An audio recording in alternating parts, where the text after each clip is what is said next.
7.5 வருஷம் படாத பாடுபட்டாச்சு மகரம். இழக்கிறதுக்கு ஒண்ணும் இல்லைங்க. இழந்தாச்சு, எல்லாத்தையும் இழந்தாச்சு. கொஞ்சம் நெஞ்சமா இழந்தேன், நிம்மதி இழந்தேன், சொத்த இழந்தேன், மரியாதை இழந்தேன், கௌரவத்த இழந்தேன், வேலை இழந்தேன், குடும்பத்த இழந்தேன். அசிங்கப்பட்டேன், அவமானப்பட்டேன், அவ சொல்லுக்கு ஆளானேன். எனக்கு அவ செய்யறது புடிக்கல. அவளுக்கு நான் செய்யறது புடிக்கல. எல்லா தப்பும் அவ மேல தான். எல்லா தப்பும் உழைச்சு லாபம் குடுக்கல அப்டின்னாலும் வட்டியோட குடுத்துருவாரு. எள்ளலும் பார்த்தீங்கன்னா, உங்களோட நல்லதையும் அவரு வச்சுக்க மாட்டாரு, கெட்டதையும் வச்சுக்க மாட்டாரு. நீங்க எள்ளுக்கான வேலை செய்றீங்கன்னா, எள்ள குடுத்துருவாரு. கொள்ளுக்கான வேலை செய்றீங்கன்னா, கொள்ள குடுத்துருவாரு. கொஞ்சோண்டு கூட அந்த தராசுல பார்த்தீங்கன்னா, ஏற்றம் இறக்கம் அப்டின்னு நீ இல்லாம இருக்க முடியாது. விலகக்கூடாது அப்டின்ற மாரி நீங்க பார்த்தீங்கன்னா, திருப்பி சேர்த்துட்டீங்க அப்டின்னா அசிங்கப்பட்டது கேரண்டி. ஸோ சின்ன சின்ன விஷயங்கள். பெண்கள் அவங்களோட கணவரோட ஆரோக்கியத்துல கொஞ்சம் கவனம் அப்படின்றது வச்சுக்கோங்க. ஆக கவனமா இருக்க வேண்டியது எது அப்படின்னா இந்த விஷயங்கள். புரியுதுங்களா? இந்த மாரி சின்ன சின்ன விஷயங்கள்ல கவனமா இருங்க. சரிம்மா, வழிபாடு அப்படின்னு என்னம்மா செய்யலாம்? அப்படின்னா, பொதுவா பாருங்க மகரம், நீங்க மகரத்துல பொறந்திருக்கீங்க அப்படின்னாலே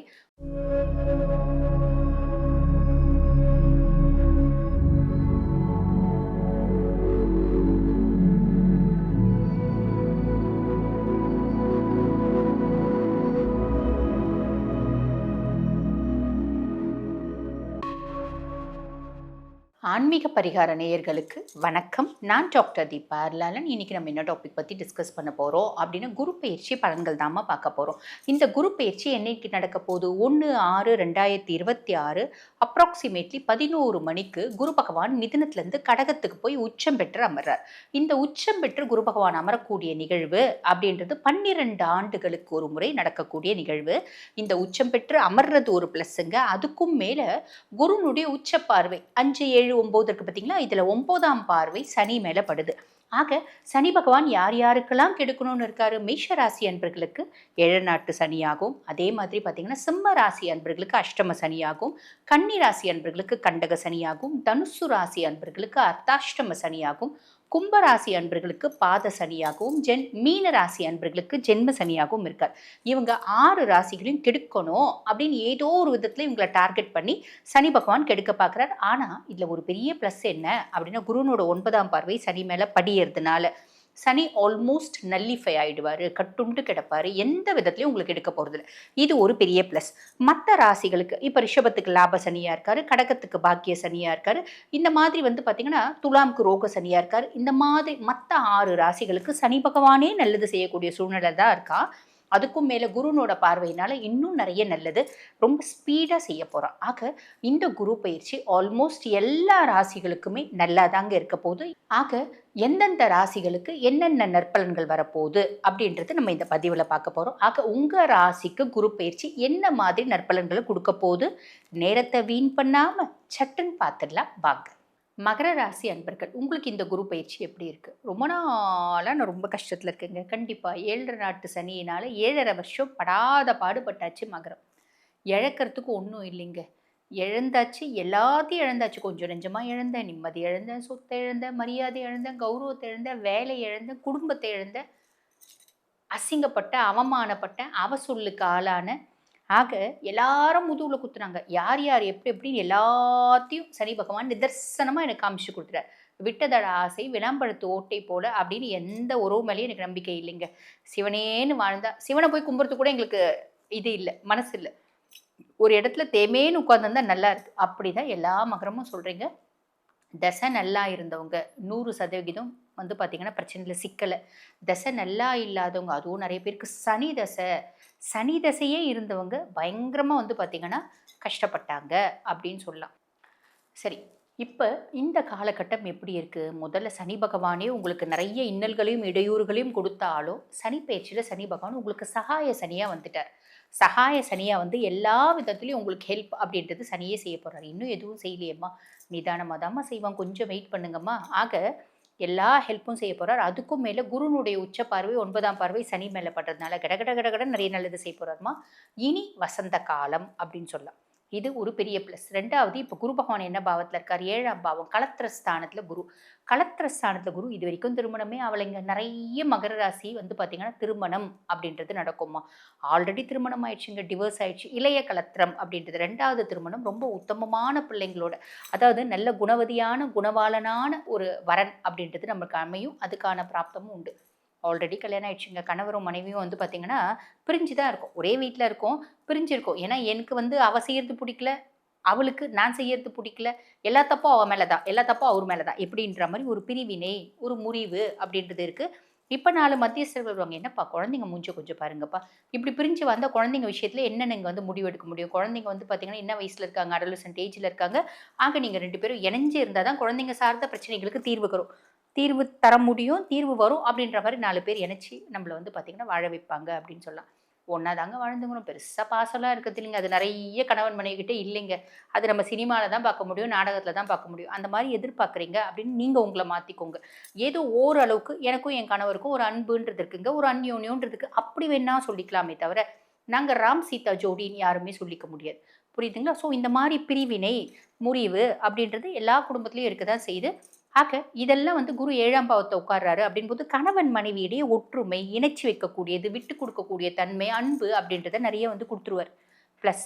அதுக்கும் மேல நாங்க வந்து 7 நாட்டு சனியில தொழில மொத்தமா இழுத்து மூடிட்டோங்க. இப்ப நாங்க திருப்பி புதுசா தொழில் தொடங்கலாம்னு நெனைக்கிறோம். யாராவது பார்ட்னர்ஸ் கிடைப்பாங்களா? சூப்பரான இன்வெஸ்டர் கிடைக்கிறதுக்கு நெறைய பேருக்கு வழியும் வாய்ப்பும் உண்டு. குருவினோட பார்வை உங்க சுயஸ்தானத்த பார்க்குறார். வாழ்க்கைன்னா என்னன்னு புரிஞ்சிருச்சு. நான் எதனால கஷ்டப்பட்டேன்? என்னுடைய நல்ல குணத்தினால கஷ்டப்பட்டேன். ஆக இந்த குணம் தான் நான் கஷ்டப்பட்டதுக்கு காரணம். இந்த குணத்த நான் மாத்திக்கணும்னு விருப்பப்படுறேன். அழகா மாத்திப்பீங்க. முயற்சி ஸ்தானத்த பார்க்குறார். நல்ல விஷயத்த கிளிங் பண்ணிட்டு தீவிரமா முயற்சி பண்ணுவீங்க. கண்டிப்பா சக்சஸ் அப்படின்ற டெஸ்டினிய அடைவீங்க. லாபஸ்தானத்த பார்க்குறாரு. இதுவரைக்கும் நானும் வேலை செஞ்சுட்டே தாங்க இருந்தேன். மாடு மாதிரி உழைக்கிறேன், நாய் மாதிரி உழைக்கிறேன். லாபம் பெருசா கிடைக்கலைங்க. இருந்தாலும் நான் செஞ்சுட்டே தான் இருக்கேன். கண்டிப்பா லாபம் அப்படின்றது கிடைக்கும். சனி 7 நாட்டு சனியும்போது நீங்க எவ்வளோ உழைச்சு லாபம் குடுக்கல அப்படின்னாலும் வட்டியோட குடுத்துருவாரு.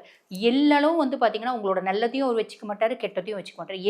நீங்க எள்ளுக்கான வேலை செய்றீங்கன்னா, எள்ள குடுத்துருவாரு. கொள்ளுக்கான வேலை செய்றீங்கன்னா, கொள்ள குடுத்துருவாரு. கொஞ்சோண்டு கூட அந்த தராசுல வந்து பார்த்தீங்கன்னா, ஏற்றம், இறக்கம் அப்படின்றது இருக்காது. சனியினோட தராசுல அப்படின்னா, சாலிடா பெருத்த லாபம் அப்படின்றது உண்டு. உங்களோட மூத்த சகோதர, சகோதரிகள் உங்களுக்கு சப்போர்ட்டிவா இருப்பாங்க. அதே மாரி தம்பி, தங்கச்சி சப்போர்ட்டிவா இருப்பாங்க. இப்படி எல்லா விதத்திலயும் பிளஸ் அப்படின்னு சொல்லிக்கலாம் மகர ராசி அன்பர்கள். சரிம்மா. நல்லா இருக்குன்ட்டீங்க. எதுலம்மா கவனமா இருக்கணும்? ராகு 2ஆம் பாவத்துலம்மா. 2ஆம் பாவம் ராகு என்ன பண்ணுவான்? தன்னை தானே பெருமையா பேசிப்பாங்க. நான் வந்து பார்த்தீங்கன்னா, அது பண்ணுவேன், நான் இது பண்ணுவேன், நான் வானத்தையே வில்லா வளைச்சுடுவேன். நீங்க அப்படி பேசக்கூடிய பெர்சனாலிட்டீஸ் கிடையாது. இந்த காலகட்டம் அப்படி பேசுவீங்க. பேசி கொஞ்சம் குறைச்சுக்கோங்க. 8ல கேத்து இருக்கான். பூர்வீக சொத்து பத்து ஏதாவது இருக்கு அப்படின்னா, அது வம்பு, வாதம், வழக்கு நோக்கி போறதுக்கான வாய்ப்பும், வழியும் உண்டு. பராமரிக்கல, போய் பார்க்கல அப்படின்னா. அதே மாதிரி இந்த 7 நாட்டு சனியும்போது தேவையில்லாத ஒரு பர்டன் ஒரு உறவு உங்க தோள்ல வந்து பார்த்தீங்கன்னா தொங்கிட்டு இருக்கு. அது தேவையில்லாத உறவு. அது உங்கள விட்டு விலகக்கூடிய காலகட்டம். விலகி போகுதுன்னா, "ஐயா சாமி நல்லது விலகி போயிடுன்னு" கால்ல விழுந்து கும்பிட்டு அனுப்பிச்சிடுங்க. "ஐய்யய்யோ! நீ இல்லாம இருக்க முடியாது. விலகக்கூடாது." அப்படின்ற மாரி நீங்க வந்து பார்த்தீங்கன்னா, திருப்பி சேர்த்துட்டீங்க அப்படின்னா அசிங்கப்படுறது கேரண்டி. ஸோ சின்ன சின்ன விஷயங்கள். பெண்கள் அவங்களோட கணவரோட ஆரோக்கியத்தில கொஞ்சம் கவனம் அப்படின்றது வச்சுக்கோங்க. ஆக கவனமா இருக்க வேண்டியது எது அப்படின்னா இந்த விஷயங்கள். புரியுதுங்களா? இந்த மாரி சின்ன சின்ன விஷயங்கள்ல கவனமா இருங்க. சரிம்மா. வழிபாடு அப்படின்னு என்னம்மா செய்யலாம்? அப்படின்னா, பொதுவா வந்து பாருங்க மகரம். நீங்க மகரத்தில பொறந்திருக்கீங்க அப்படின்னாலே, உங்களோட ராசி அதிபன் சனி பகவான் இல்லையா? சனி பகவான் ராசி அதிபன் அப்படின்ற பட்சத்தில, சனி பகவானுக்கு யார் கடவுள்? பரமேஸ்வரன் தான். எம்பெருமான், ஈசன் தான் கடவுள். அப்ப சிவன வழிபாடு அப்படின்றது பண்ணணும். சிவன எப்படிம்மா வழிபாடு பண்ணணும்? உங்களுக்கு எப்படி முடியுமோ அப்படி வழிபாடு பண்ணுங்கம்மா. என்னைக்கும்மா போணும்? என்னைக்கு போறீங்களோ போங்கம்மா. நம்ம போயிட்டு என்ன ப்ரொசீஜர்ஸ்மா விளக்கேத்தணுமா, பூ வாங்கிட்டு போனோமா, மாலை வாங்கிட்டு போனோமா, வில் வாங்கிட்டு போனோமா, என்ன வாங்கிட்டு போய் குடுக்க முடியுமோ குடுங்க. மனதார உள்ளன்போட நீங்க சிவன் கோயிலுக்கு போறீங்க அப்படின்னா மட்டும் போதுமானது. எனக்கு அன்பு பாசம்லாம் மொத்தமா செத்து போய் பல வருஷம் ஆயிடுச்சும்மா. அன்பு பாசம் இல்ல, சிரிப்பு மறந்து நான் பல வருஷம் ஆகுது. நான் என்ன பண்ணட்டும், ரொம்ப எளிமையா நேரா சிவன் கோயில் போங்க. சிவன் கோயில்ல கம்முனு உட்காருங்க. ஈசன் முன்னாடி போய் உட்காருங்க. முடியும் அப்படின்னா, ஈசனோட லிங்க திருமேனிய ஒரு 5 நிமிஷம் பாருங்க. முடியாது அப்படின்னா, எனக்கு அவர பார்க்கும்போதே மனசு கஷ்டமா இருக்கு. பரவாயில்ல. அம்பிகை எனக்கு ரொம்ப பிடிக்கும். அம்பிகை முன்னாடி போய் அம்பிகைய அழகா பார்த்துட்டே இருங்க. எனக்கு யாரையும் பார்க்க முடியாது. அங்க நேரா ஃபோன கொண்டு போய் வச்சுக்கோங்க. சவுண்ட் கொஞ்சம் கம்மியா வச்சு, இல்ல காதுல ப்ளூடூத், இயர்ஃபோன் ஏதாவது மாட்டி இன்ஸ்டா ரீல்ஸ் கூட பாருங்க. சிவன் கோயில்ல உட்காந்து பாருங்க. என்ன நடக்கும்? நெறைய நல்லது நடக்கும். மாற்றம் அப்படின்றது கண்டிப்பா உண்டுமா. சின்ன சின்ன விஷயங்கள் தான். சிவ வழிபாட பொறுத்தவரைக்கும் உழுந்து உழுந்து கும்பிடணும் அப்படின்றதுலாம் இல்ல. போய் உட்காருங்க போதும். நெறைய நல்லது நடக்கும். வாழ்த்துக்கள். இப்ப நாங்க சொல்லியிருக்க பலன்கள் வந்து பார்த்தீங்கன்னா, உங்க ராசிக்கான பொதுவான கோச்சார பலன்கள்ங்க. இப்ப இந்த பதிவ பார்த்துட்டு இருக்கோங்கம்மா, நாங்களும் எங்க ஜாதகத்துல இந்த குரு பெயர்ச்சி என்ன மாதிரி இம்பாக்ட்ட ஏற்படுத்த போதுன்னு தெளிவா தெரிஞ்சுக்கணும். காரணம் என்ன? எங்க குடும்பத்துல தீராத பிரச்சனைகள் ரொம்ப நாளா தொடருது. திருமணம் அப்படின்றது கைகூடியே வரமாட்டேங்குது. அதே மாரி குழந்தை பிராப்தம் அப்படின்றதே இல்ல. ஒரு ப்ராப்பர்ட்டி வந்து பார்த்தீங்கன்னா, பஞ்சாயத்துல இருக்கு. ஒரு ப்ராப்பர்ட்டி பக்கத்து வீட்டுக்காரன், எதிர் வீட்டுக்காரன் புடிச்சு வச்சுட்டு எங்கள ரொம்ப பாடாப்படுத்துறான். சுத்தி நாலா பக்கமும் பிரச்சனை தான். இப்படி பல விஷயங்கள் இருக்க தானம்மா செய்யுது. எப்ப வீடு கட்டுவோம், வீடு கட்டணும்னு நெனச்சா வீடு கட்டவே முடியல.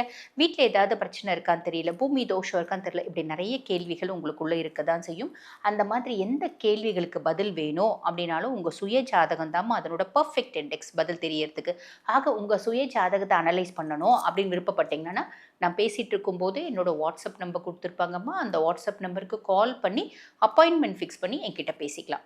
அதே மாதிரி பாருங்க, உங்க ஊர்ல கோயில்கள்ல அது வந்து எந்த கோயிலா இருந்தாலும், ஈசனுடைய கோயிலா இருந்தாலும், அம்பிகையினுடைய கோயிலா இருந்தாலும், பெருமாளினோட கோயிலா இருந்தாலும், முருகப்பெருமானுடைய கோயிலா இருந்தாலும், எந்த கோயிலா இருந்தாலும், சிறுந்தெய்வங்களுடைய கோயிலா இருந்தாலும், கோயில்கள்ல நமக்கு வந்து பார்த்தீங்கன்னா, சொற்பொழிவு நாங்க ஆற்றணும் அப்படின்னு விருப்பப்படுறீங்கன்னா, நான் பேசிட்டு இருக்கும்போது என்னோட நம்பருக்கு இதே நம்பருக்கு தான் கால் பண்ணி அப்பாயின்ட்மென்ட் ஃபிக்ஸ் பண்ணி சொற்பொழிவு வேணும்னா புக் பண்ணிக்கலாம். Thank you.